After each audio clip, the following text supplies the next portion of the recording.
जी। बिस्मिल्लाहिर्रहमानिर्रहीम। क्लास जो है वो स्टार्ट करते हैं।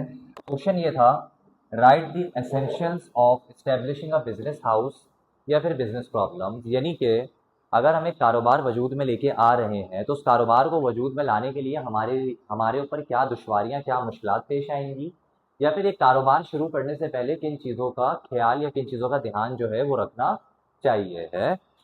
हमने ये पढ़ा था कि जब भी हम कारोबार स्टार्ट करेंगे तो सबसे पहले हमें ये देखना है असेसमेंट ऑफ अपॉर्चुनिटीज़। यानी हमें देखना है कि कारोबार करते हुए हमारे लिए किस किस किस्म की अपॉर्चुनिटीज़ आ रही हैं, किस किस किस्म के मौके हमारे लिए ज़िंदगी में पैदा हो रहे हैं, और हमें अपॉर्चुनिटीज़ को एसेस करना है। दूसरी चीज़ हमने पढ़ी थी नेचर ऑफ बिजनेस। मैं अकेला बंदा चलाऊंगा, मैं पार्टनरशिप पे चलाऊंगा, मैं कंपनी बनाऊंगा, मैं जमात से लेके कारोबार चलाऊंगा, या फिर मैं होलसेलर बनूंगा, मैं रिटेलर बनूंगा, मैं इंपोर्टर बनूंगा, मैं एक्सपोर्टर बनूंगा, मैं क्या करूंगा। अगर मुझे ये पता लगाना है कि मैं किस तरफ से बिजनेस करूंगा तो जाहिर बात है बिजनेस स्टार्ट करने से पहले मुझे इस चीज़ का पता होना चाहिए कि मैं बिजनेस कैसे करूंगा। तीसरी चीज़ थी इंफ्रास्ट्रक्चर। जाहिर बात है कोई भी कारोबार शुरू करने से पहले कारोबार की इमारत बनेगी। रेस्टोरेंट बनाओगे तो किचन बनेगा, वेटिंग एरिया बनेगा, लोग आके बैठेंगे तो डाइनिंग एरिया बनेगा। कोचिंग बनाओगे, बिल्डिंग बनेगी, क्लासरूम्स बनेंगी, टेबल चेयर लगेंगी। यानी कोई भी कारोबार शुरू करने से पहले इंफ्रास्ट्रक्चर का बना हुआ होना जरूरी है। इंफ्रास्ट्रक्चर मीन्स इमारत का बना हुआ होना जरूरी है। इसके बाद हमने पढ़ा था ऑर्गेनाइजेशनल प्रॉब्लम। वही बात थी कि कंपनी बनानी है, अकेला कारोबार करना है, मिल के कारोबार करना है, क्या करना है।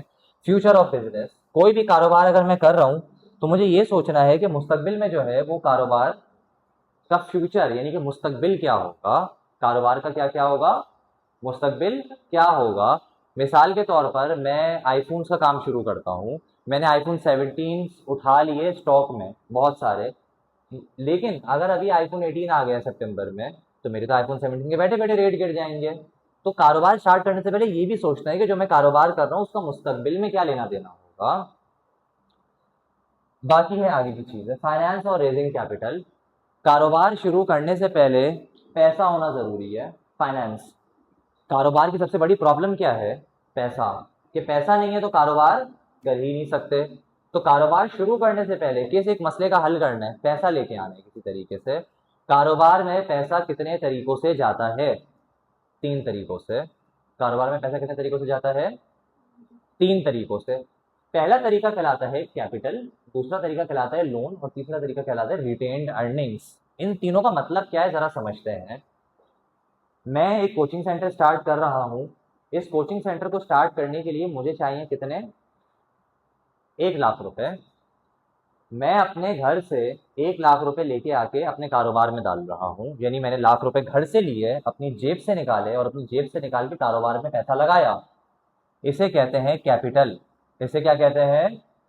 ये अकाउंटिंग में दिमाग खा जाएगा। कैपिटल कैपिटल कैपिटल, हर सवाल में कैपिटल। कैपिटल का मतलब होता है वो पैसा जो हम अपनी जेब से निकाल के कारोबार में लगाते हैं। अपनी जेब से निकाल के कहाँ लगाते हैं? कारोबार में लगाते हैं। वो पैसा क्या कहलाता है? कैपिटल। लोन्स क्या कहलाते हैं? अच्छा, मेरे पास अब मिसाल के तौर पे जेब में 1 लाख रुपए है ही नहीं। मेरे पास 1 लाख रुपए है ही नहीं, मुझे बाहर से लेने पड़ेंगे पैसे।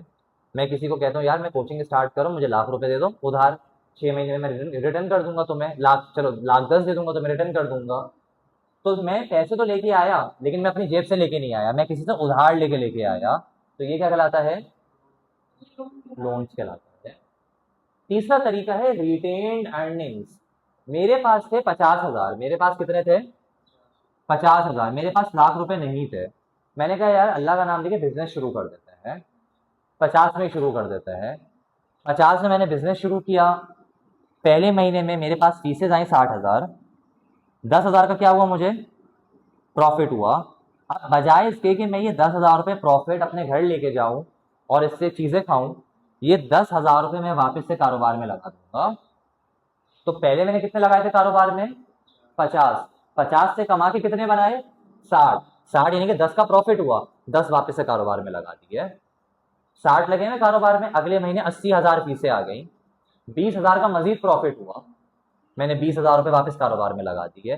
करते करते 3 महीने में मैंने जो कारोबार से मुनाफा हो रहा था वो कारोबार में लगाते लगाते अपने लाख रुपए पूरे कर लिए, और मैंने जिस तरह से चाहा था कारोबार उस हिसाब से अब मेरा चल रहा है। तो कारोबार में पैसा 3 तरीकों से आता है। पहला कि आप मुकम्मल अपनी जेब खाली कर दो, कैपिटल। किसी से उधार लेके कारोबार में पैसा लगाओ, लोन्स। अपने ही कमाए हुए पैसे को वापस कारोबार में लगाओ, रिटेन्ड अर्निंग्स। अपने ही कमाए हुए पैसे को वापस कारोबार में लगाओ, क्या कहलाता है?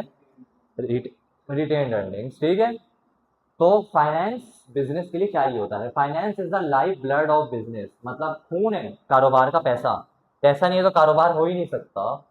बिजनेस फाइनेंस 3 तरीकों से आती है, कैपिटल, लोन और रिटेन्ड अर्निंग्स। अब इन तीनों का मतलब समझ में आ गया है क्या है? लोकेशन।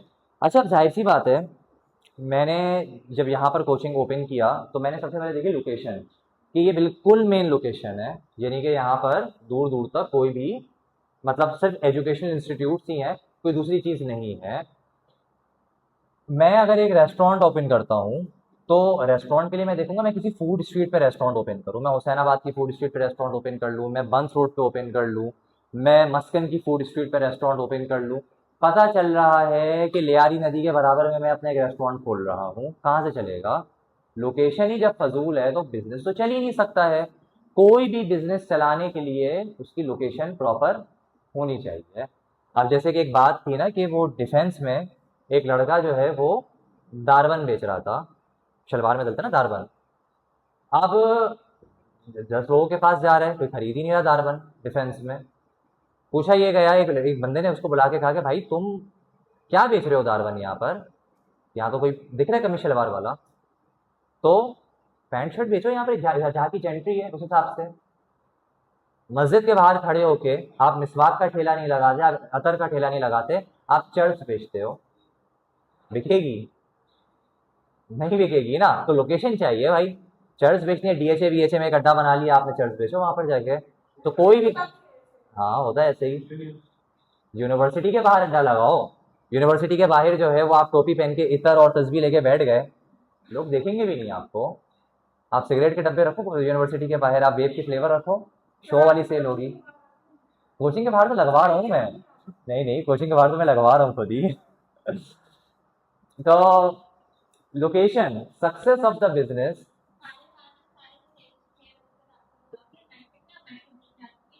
बस ठीक है, मैं आ रहा हूँ 2-4 मिनट में। Success of the business depends on right location. सही लोकेशन पे बिजनेस होना चाहिए। राइट प्रोडक्ट, चीज भी आप सही बेच रहे हो, मतलब मस्जिद के बाहर आप मिसवाक बेच रहे हो, इतर बेच रहे हो, चलेगा। एट द राइट टाइम, पता ये चल रहा है कि जमात होती है जोहर की, असर की, मगरिब की, ईशा की, जहाँ पर ज़्यादा लोग होते हैं। पता चल रहा है फजर की नमाज खत्म होने के बाद सब चले गए, 7 बजे आप ठेला खोल रहे हो, कोई टाइम है वो खोलने का, लोगों का फुटफॉल ही नहीं होगा। तो right location, right product, right time, right price. Right price का मतलब मिसवाक अगर आप 50 का बेच रहे हो लोग लेंगे, 500 का बेचोगे लोग नहीं लेंगे, 4-5 हज़ार की भी बेचोगे लोग लेंगे। तो at the right place are the right ingredients of success. कामयाबी के लिए ये चीजें जरूरी है। Labour problems, the business required labour. कारोबार को क्या चाहिए? लेबर, मजदूर चाहिए। The larger the business the greater number of labours required. जितना बड़ा कारोबार होगा उतने ज्यादा लेबर्स हमें चाहिए होंगे। अच्छा, लेबर्स 3 कैटेगरी के होते हैं, जाहिर बात है लेबर्स अपॉइंट करना भी एक बहुत बड़ी कारोबार की प्रॉब्लम है। ढंग के लोग अपॉइंट करना, प्रॉपर लोग अपॉइंट करना, कभी कभार आप फजूल लोग अपॉइंट करके बड़ा पछताते हो कारोबार में। तो ढंग के लोग अपॉइंट करना, ढंग के टाइम पे लेबर होना प्रॉपर बहुत जरूरी है। 3 किस्म की लेबर होती है, skilled labour, semi skilled labour, unskilled labour. Coaching के तरफ से बताऊं, मैं हूँ, मिस नुदरत है, सर समीर है, हम लोग आएंगे स्किल्ड लेबर की कैटेगरी में, जो पढ़े लिखे लोग हैं, जो कि तालीम याफ्ता लोग हैं। सेमाई स्किल्ड लेबर यानी कि 5 मिनट, सेमाई स्किल्ड लेबर का मतलब ये होता है कि जो बहुत ज़्यादा पढ़े लिखे नहीं है लेकिन जाहिल भी नहीं है, बीच के हैं। जैसे किसी को आपने रिसेप्शन पे बैठा दिया, किसी को अकाउंटेंट लगा दिया, कोई कॉल्स कर रहा है, ये बिल्कुल पढ़े लिखे तो नहीं है लेकिन बिल्कुल जाहिल भी नहीं है, ये आते हैं semi skilled labour. Unskilled labour का मतलब है वो मजदूर जो कि बिल्कुल जाहिल हैं, यानी कि मासी, यानी कि चौकीदार, जमादार, ऑफिस बॉय, ये कहलाते हैं unskilled labour. Skilled labour, highly educated लोग, मैं कोई चार्टर्ड अकाउंटेंट रख दूं, मैं कोई डॉक्टर रख दूं, मैं कोई इंजीनियर रख दूं, skilled labour. सेमाई skilled labour, inter किया हुआ बंदा, मैट्रिक किया हुआ बंदा, थोड़ा सा पढ़ा लिखा। अनस्किल्ड लेबर, जो कि बिल्कुल भी नहीं पढ़ा हुआ। अभी भी ये सवाल खत्म नहीं हुआ है, अगली क्लास इंशाल्लाह इसकी आखिरी होगी। आज की चीजें समझ में आई सारी अच्छे तरीके से? पीओसी समझ में आ रही है थोड़ी थोड़ी? बस, और फिर पीओसी में 75 में से 75 लाने, वरना मेरी नजर में फेल है।